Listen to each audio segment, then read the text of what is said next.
Let's go. Debut when and if he shows up. Happy Tuesday. Will, obviously, yeah. His rookie debut. What up, ABS, dude? So this guy has rookie of the year potential. I'm not gonna lie. I think he made his stream debut. It was either yesterday or 2 days ago. He does have potential rookie of the year. Who's this? Uno R3. Yeah. So yeah, because I would say, I mean, rookie of the year 2022 has got to be B Flips, Jimmy FBA. Not even a question. Right? Co-rookies, you gotta pick one. You gotta pick one. Gotta be. Well, see, yeah, and then in terms of Amazon, it's got to be Jimmy from that year. Jimmy's got to be rookie of the year. Got you. Okay. And then 2023. I mean, 2023 was so much more competitive, though. There's a lot of good rookies. I mean, dude, so much more competitive, right?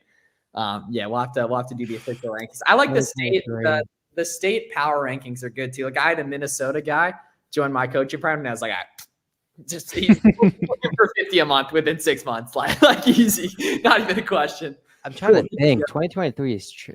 It's competitive, man. I could name like 20 plus. I think it would have to be. Max is definitely in the but for cultural impact, it might be Pete. Yes. Yeah, it depends what it's. But then we go, is there an age requirement, right? Because then we might put age brackets, right? Well, Pete has such an unfair advantage because he's just had longer to accumulate funds.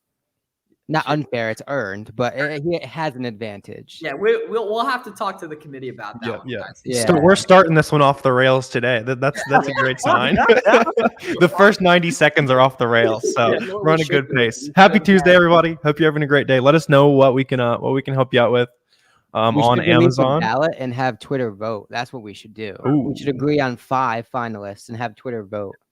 Okay.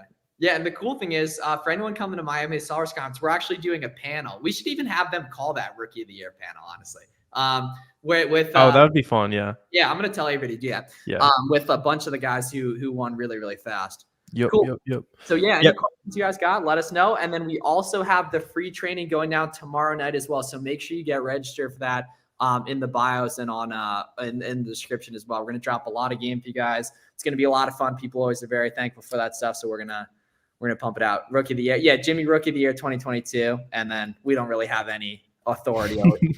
Although I'd say we were probably a 3-way tie with Wi-Fi and in 2021. 2021, yeah. It is crazy that's our rookie year though, because that was only a couple of years ago, man. You know what I mean? Crazy. Register for tomorrow. Sounds good. Okay. See you tomorrow.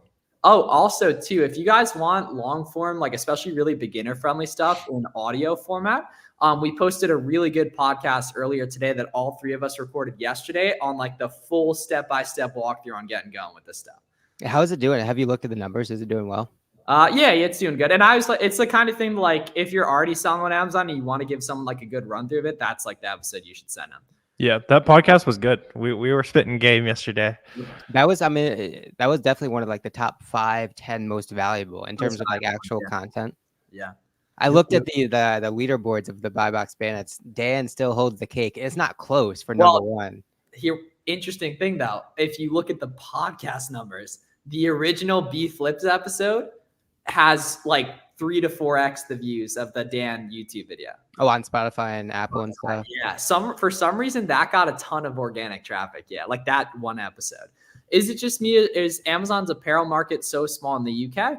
Either sold by Amazon or slow. Do you think I should sell something else because that? So, Danila, you want to sell whatever that you can see is selling well by other people, right? And that's primarily going to be the storefront stock method if you're a beginner, right? So looking at what other people are carrying, right? So, Danila, you've probably seen maybe in some UK YouTubers videos, some reseller-friendly products that are profitable. Use those as a launch pad to storefront stock from using SellerAmp, and that's going to introduce you to more reseller-friendly products. Also, Garrett, I don't know. We were planning on telling you in privately, but our viewership did skyrocket in your absence yesterday. I'm not like it did. The stream. Good stream. Yeah. What's up, Mia? Okay. Hey, what's up, guys? I started my seller account in early 23, got in with around 20 wholesalers. When I put in the numbers, there was no profit left. Okay. That's impressive that you got in with 20 wholesalers. Discounts are gonna be what's gonna make stuff profitable. You just got to do more effort, man. I mean, you got to do you just got to do more. Yeah, I mean, clearly you've done the work though. So like, what you want to do is of the brands that they're selling, start making a list of the best products, like keep a product finder list, the best products in that brand that you would want to sell. They're very reseller friendly. They look like there might be some margin left. Like you'll kind of develop a muscle for what those products look like, and then send them some of those products, or especially ask them like, hey, if it's not on the list, can I order it from, that brand that you have a bunch of on the list? And then also sending them a PO of, here's what we could buy at retail price, here's what we could buy at 10% off, and so on, right? You just want to show them what you're actually able to do, because it's probably like a pricing issue. If you have 20 suppliers open, then one of them will give you the pricing you need if you play your cards right. Mia said everyone's shy in G-Body. That's yeah, you could even start playing them against each other, right? Be like, hey, one company gave me this price at X amount of units. If you take another 10% off, I could probably buy another 1,000, right? Something like that. Give them tangible numbers they can work with, right? Because you think about it, you're working with and talking to sales reps. All they're doing is taking 10% of any number you throw at them, right? And so they're doing the math as you're talking, right? So if the order is 50,000, right, where they're taking 5%, 10%, 15%, whatever it is, that's the number that means most to them. So if you can kind of like dangle the cookie of like, hey, I can potentially order 5,000 units if you can get me this particular price, they're probably a lot more motivated to then walk down the hall, get that approval. It's game on from there. Okay, good question here. Let's say I find a product to sell on Amazon, you want to buy on Alibaba. Do you have to your own private label? Yes. So if it's an Alibaba product, you're going to have to create your own listing. Either if it's a name brand product in Alibaba, it's fake. Alibaba is all unbranded stuff. So you're going to have to create your own listing, take photos, do copywriting, which totally works, right? Totally works. It's just harder, more time consuming, more capital consuming for beginners. Hey, that mouse has this data. Yeah, I mean, just the you know what I mean? It's like the reporters were just reporting on it. I'm just the messenger, right? Like, usually about 50% of the price on Amazon. I mean, usually that's what we're looking for. It might have been small and light, it might have been cheap, which in fact, in that case, I think it's even more friendly for that to be the case. But yeah, you just got to do more, House Jump. Yeah, I got you, dog. I got you. I wouldn't let you down. Should I resubmit? Yeah, either a new case or just reapply, Praneeth. Either one's going to work, man. I think you've placed a couple orders, haven't you, Mia? The second one, this should be pretty good as well. That's wealth right there. Mia been scheming. Mia and I have like a big group chat on text. Like it's pretty rowdy in there sometimes. Not going to mess. Can they prove the photo? What do you mean by that? Simply Beauty. Thanks for Branson. Got you guys. Yeah, another cool thing, if you haven't yet come to one of our free trainings, we show some sourcing stuff that we don't share anywhere else publicly for free. So even if you're already getting sales consistently, you're going to be able to walk away from tomorrow with some really good ideas in terms of how to do product research more applicably. So I'd highly recommend going and take a look at that. Speaking, I found some actually crazy new meta that we should show tomorrow. I like literally 30 minutes ago, I found this. Let's see what we got. Cool. It's fire. Cool. Yeah, man. So you guys get registered for that. It's completely free, and it's going to be a good time. Hello, guys. As a new FBM seller, I found some profitable products listed. Haven't gotten any sales yet. Should I lower my price, ship faster, reduce handling time from 1 day to 0, something else? Okay, so the cool thing is my dog's been doing some research, right? You're like, throwing out all the buzzwords. Yeah, if you're asking that question this early, this is going to work for you if you stick with it. That is every buzzword that we mentioned all in one question. Yes. So I can clearly see you're doing your research. The only thing he's missing is Chad and print. Well, we'll work on it though. So there's a couple scenarios. It might be that listing just doesn't sell quick, which is probably not if you're asking the question the way you did. It also might be that it's not FBM friendly, right? Which comes from looking at the buy box statistics on SellerAmp, right?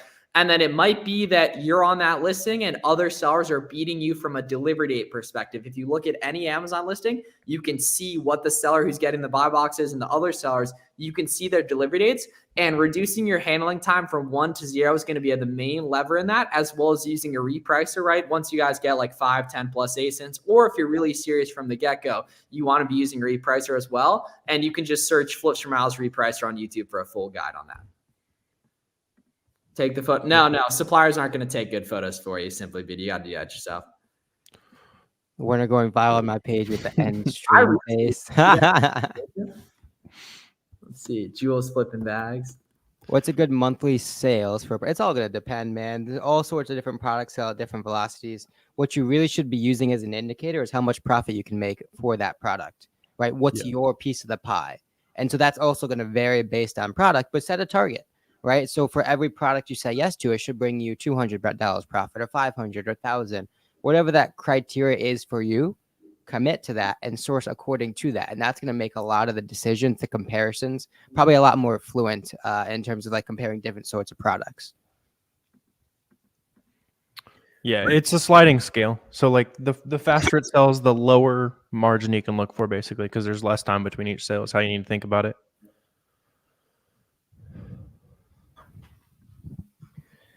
Any special sauce on getting more storage? My prep center is currently holding hella units. Have you called and asked that? I mean, it sounds dumb, but they might help you out if you have.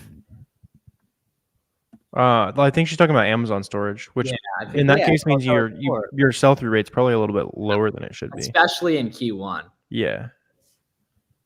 Do you have like some Q4 inventory that didn't sell and you're just kind of holding on to and hoping price goes up? That would be my guess. Or you're Chad scaling really aggressively right now. Or that, yeah. I hope is the latter. Right. Honestly, if you call seller support, they may help you out though. I've seen it work for other people. You never know when you get a rare helpful person at Seller Central. Yeah, true. Sam wrote like a thread on how to Chad scale or something. It was the most like polite like thing I've ever seen in regards. It was amazing. Hey guys, SellerAmp shows Nike shoes from factory outlet as private label. So the cool thing is, if you see SellerAmp say private label, it's actually a good chance it's not private label. However, if it actually is private label, it's protecting you from getting screwed. What you want to do is, if it's like a Nike product, it's obviously not private label. It's just due to there being low sellers. If you do see that private label alert, what you need to do is look at who is selling that item and decipher if they are the brand owner or not. Easiest way to decipher that is just go into their storefront. If they have like pretty much every product under the sun for that brand, it's probably a good indication that they are either exclusive to that brand or the brand itself. Yeah. You want to sell toys, can't seem to find any profitable from distributors as well as wholesalers. Toys is tough for distribution, to be honest. You have to buy a lot to be a big fish in wholesale for toys. I don't know really anyone who's doing toys wholesale. Do you, Garrett? Start throwing some low balls at Les, though. Start throwing some low balls at Les. See how many suppliers you can get blacklisted from. Yeah, well, because if they already got the accounts open, though, you know what I mean. Like, yeah, there's so many other grocery and toys are probably like the biggest cliches, biggest like cliche wholesale categories. But there's so many more, right? Tools, beauty is even a big one. Groceries. I mean, like all like the sports hobbies, hiking, climbing, cycling. There's so many. Office supplies is another good one. Clothing, shoes, high return rate, higher than other stuff. Yeah.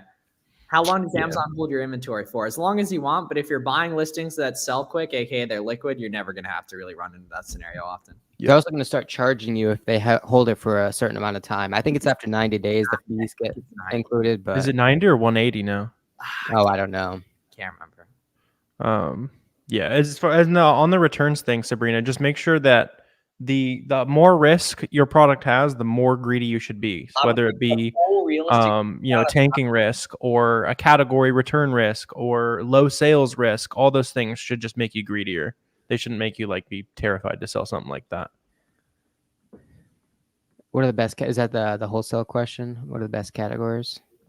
The best categories are whatever you can find profitably. Like that shows me you pretty much haven't done any product research yet on your own, which is obviously fine. But because at the end of the day, literally all that matters is the data, and stuff sells fast in every single category. Now, if we do want to get into some of the nuance, right? If you live in Pennsylvania, shoes and clothing are better for you than other people because you have no sales tax and that stuff. Huge. But if you're asking that question, right, you clearly haven't put in much work on your own yet. Watch the free course. There's links to that stuff in our descriptions and everything. And it's like honestly anything. How impactful is that? I would just use 30 up labels. If you have like a laser jet printer, like a normal printer, just get like the 30 up labels at least until you make a couple $1,000s in the business. Doesn't make sense before you make a sale to get the label printer, all these sorts of things, the fancy labels, and then it doesn't work. Right. Yeah, well, don't worry about playing business. Like there's a 19-year-old who's at the Nike outlet right now as we speak, who's making progress way faster because he's just doing something. He's gonna go print his stuff on like whatever printer he can get his hands on to go to a friend's house. Like, yeah. And like, so this person asked me twice. The same person asked me twice, do I print out the label and put it on the box? How else would you do it? Right? How else? Like, what other way could that possibly be get done? What should you do with gift cards on, where'd it go?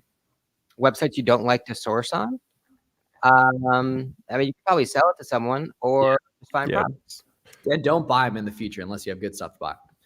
yeah, just buy them right before you check out. Usually gift cards are a way to make that extra profit margin work, right? Going from 8 to 12 or 12 to 15 or whatever your threshold is, usually allows you to get over the hurdle and make something that's on the border profitable. Yep. Card bear and top cash back for that stuff.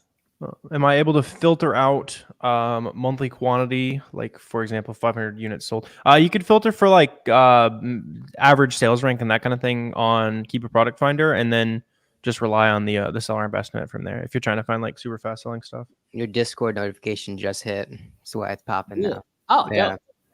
How many units should you buy? So Simply Beauty, you got to do some research on private label on your own. None of us do that. So we're not going to be able to give good advice on it, but you don't have to get ungated if you create the listing now. I just did something out with beauty items have a lot. Gosh dang, it keeps moving on me. Yeah, we're lit. We're It's lit. popping now. Let's dig in, boys. All right. I thought a bonus of having lots of small and light, medium, and high price, but why toys? Man, I would just start at any awayable product listing, right? Nike's a good example. If you started a Nike product that has a lot of OA sellers, that will lead you to other brands, other categories, other products, smart sellers, that sort of thing, right? It's not necessarily you're going to see all those sellers that are only selling clothing and apparel. You may, but there's going to be products, there's going to be sellers that are selling all sorts of products, and you can use the products to dictate your sourcing rather than pigeonhole yourself into just toys, just beauty, just grocery, etc. Let the products kind of spiderweb you out to find all these interesting things, and you can use the data to qualify your actions rather than using arbitrary groupings of products to decipher one from another. How long should you wait to lower prices? I mean, Otis, if we're talking like several dollars, probably a month, but if we're talking just little oscillations and repricing, day to day. If there are only 2 offers on a listing and one is a brand, but the other is an FBA seller, does that just mean you're late to the party or private? If the brand's on the listing, it's most of the time, unless you're talking private label, or unless you're talking wholesale and you're reaching out to the brand, it's most likely a pass. Yep. Amazon new fees on April 1st. Yeah, I mean, it's just kind of a sell a bunch of products, see what actually happens, and then, move your strategy around from there. It's still unclear what's actually going to be charged and what's not. And if it's an ASIN basis or if it's user, like it's completely like kind of up in the air. So even if the fees go up for everybody, the market will adjust. It happens every year. They raise a fee somewhere and prices just go higher. We keep making just as much margin. Yeah, there's certain emergency things you want to be worried about. And it's like, if you don't have a like-minded kings and queens, right, that you can FaceTime immediately and have them shove leads down your throat, right, you're doing it wrong, right? We gotta worry about that stuff. That's a lot more important. Yeah. Pete's showing love. Couldn't find anything. Okay, you couldn't find anything. I guarantee you could actually find a lot if you're utilizing the discounting methods that exist for those websites, right? Ideally, I'm looking for smaller products to be able to have more inventory. Now, there's bigger problems to worry about. You got to find products and worry about the things like, as weird as it sounds, worry about capital later, worry about inventory space later, worry about having to ship those FBA shipments out later. The biggest lever in your first month, your first 3 months as an Amazon seller is finding profitable products consistently and effectively and accurately. That's the only thing that matters until you have some momentum built. And meeting people that are doing the same thing. Those are the two things. Is FBA fee still 30%? It's variable depending on the category, but it's a flat 15% plus like pick and pack and stuff, which generally equals out to what you'd pay for FBM shipping. Yeah, just use SellerAmp and then you don't even have to worry. You don't need to worry about like the percentage and all that. Leads list worth it. If it's making you money, yes. If not, no. I mean, the other thing is, right, if you're looking for a starting point to source off of, kind of like a lot of the stuff we talk about, use our live sourcing videos. Again, between the three of us, we have hundreds of hours of live sourcing content, right? Not necessarily one of those products is going to be profitable, but it leads you to other things. Maybe it's another variation on that product that works. Maybe it's the brand that's interesting that you haven't heard of yet or you haven't thought was profitable, right? Maybe our sellers are now selling interesting stuff that you can reverse source from, right? Use the processes that we go over and the products that link you to other things as a jumping off point. And I think that's really what leads lists are meant to do, is just provide a jumping off point to now take that and continue to build off of it. I think the YouTube live sourcing does the same thing. Yeah, and let it show you like new websites and sales and that kind of thing. Yeah, of course. Yeah. Yeah. It's good if you have money. If you have like 5K plus, 3K plus, that kind of thing to start with, then do it for a month or two and then cancel. I've heard SellerAmp is not accurate. Well, LS, you were also saying you couldn't find any good products, right? So who has more context around SellerAmp being accurate? The people who have tens of millions in sales combined, or, right? Okay, Sabrina, go on YouTube, search Flush Miles Ungating. Have that solved very quick. BrickSeek, any good for sourcing? If you're asking that question, then no, right? If you're asking that question, you should be doing reverse sourcing. Yeah, such a niche thing. It's likely not the thing for you. SellerAmp Keepa, that'll do a lot more power. So I'm upset because they added a new picture on our Amazon listing of 2 products instead of 1, even though the title states you will get 1. The people are complaining and not getting 2. And I had the lowest. So I would call them. If you have any sort of documentation of what it used to be, and of course the title remained the same and the UPC remained the same, I would call them and see if they can switch it back, or else you're kind of shot because you don't want all those negative feedback. Yeah. Raise your price until you get it fixed. Otherwise, it'll keep happening. Can I add a variation to someone else's listing? Most of the time, no. You can try, but a lot of the Nike stuff, it doesn't work. It's there. If you go in like the product page, you go to the variation wizard, but it's probably not going to work. I don't know what the differentiation with that is.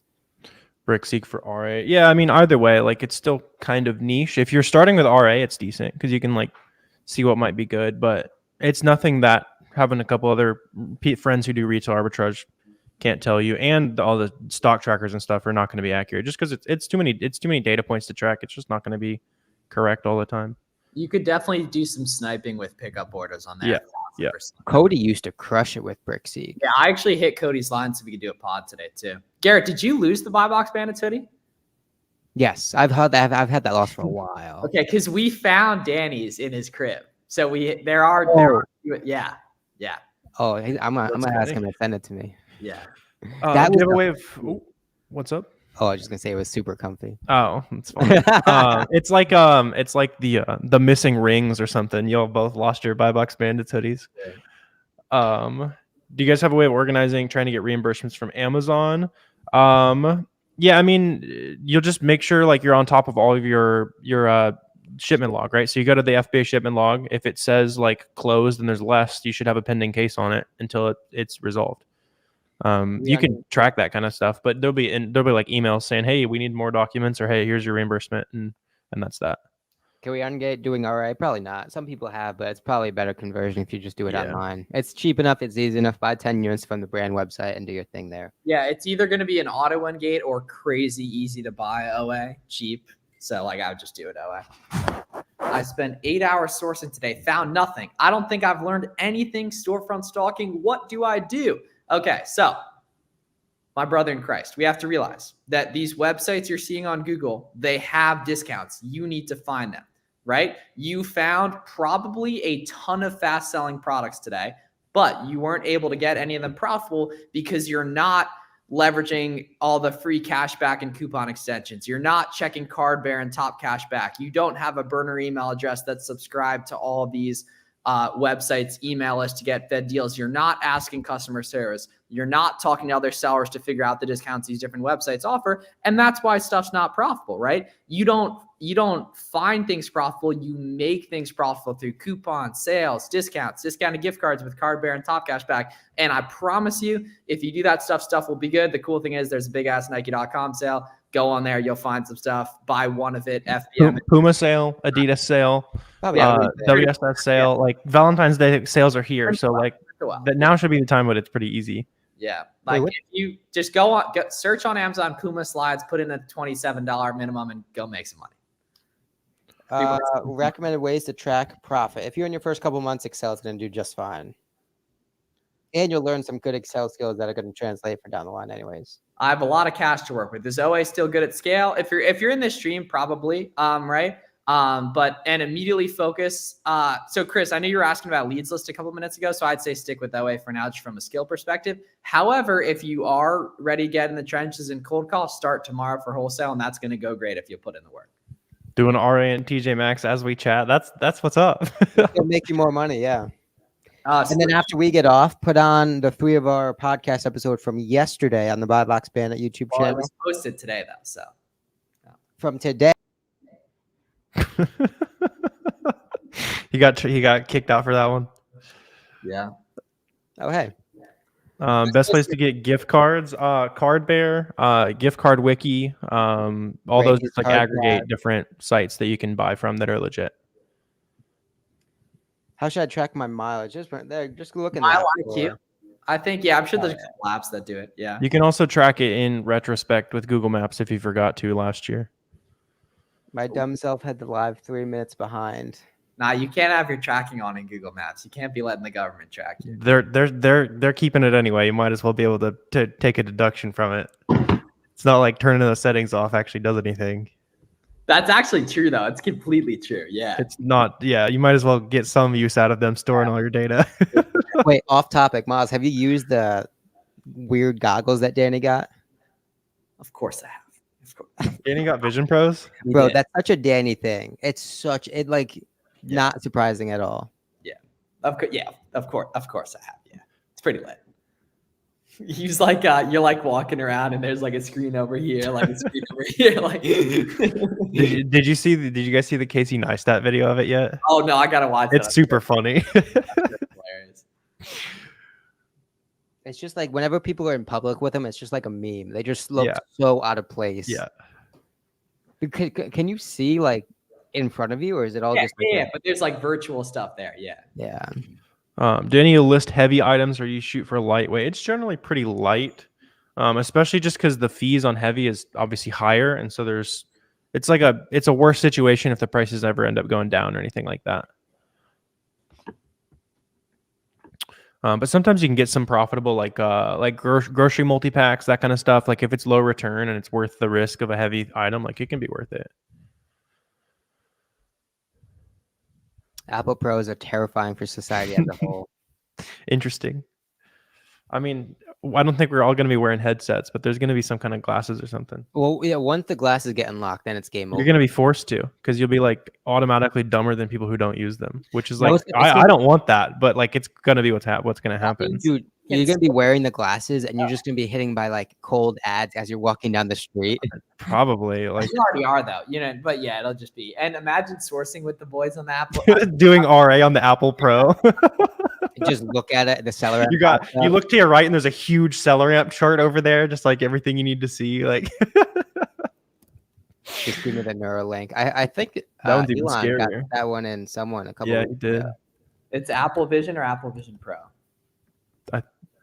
Either one will get you there. Yeah, cool. All right. Everlands has an Excel template for mileage. Put it into your Google Drive. Customize it how you want. Add notes. Yada yada. Yeah, Cool. sounds good, Just use yeah. the app, man. I mean, it sounds like a lot of work there, but yeah, like that definitely would work too. Also, the deduction doesn't it max out at like a couple thousand or a couple hundred or whatever it is? I'd be shocked. I have no idea, but I- you can find that on Google. Not CPAs. None of this is That's sure. all yeah. that whole thing. Ever had any issues with workers when scanning products? No. Just keep chat scanning, Lorena. Just keep chat scanning. Waking up and you keep a graphs all around you That's like immediately at work. Yeah. It's like a The dream. second you wake up. Yeah. Sunset hitting tonight. It is kind of hidden. Is the chat on SellerAmp the same? Yes. Yep, same data. It's better to start off in the US rather than Canada if you don't have a prep center. Luckily, you can get one. Yeah, you can get a prep center. Yeah. Like prep centers are pretty easy to find. So literally Google Prep Center, email 3 of them, hop on a Zoom with anyone that responds to you, ask them like the basic questions, make sure they're trustworthy and send them some stuff. Do you know what app or feature SellerAmp is missing? Is like a ongoing chat window for every product. We've actually talked about this, but it would definitely lead to price fixing collusion 100%. lawsuits. Imagine like you scroll all the way down. That chat would be so funny. Like the chat on like super popular like sock listing, like that type of stuff. Like and you can go back in the history of like the entire thing. You can Be just like, keep scrolling. you'd be like, bro would be like, fuck you, MJ. Goods. dude, that chat would be so toxic. I don't think it would be like It would only be so- toxic. There would be so much hazing going on. Yeah. People would be like gaslighting new sellers. Like, But it'd be so funny on like the listings with the boys. Yeah, facts. Dude, no need for keep a subscription if you have. So I would just, I mean, it's $40 a month. I would just get both. Dude, It has a lot of the same info, but it's formatted it's kind of differently. true though. That is very true. dude, I used to be grinding that shit back in the day. That is very true. Cool, sweet. So, all right, we're gonna hop off now because I want to go play basketball. Free training going down tomorrow night in 24 hours and 45 minutes. Make sure to get registered for that down below.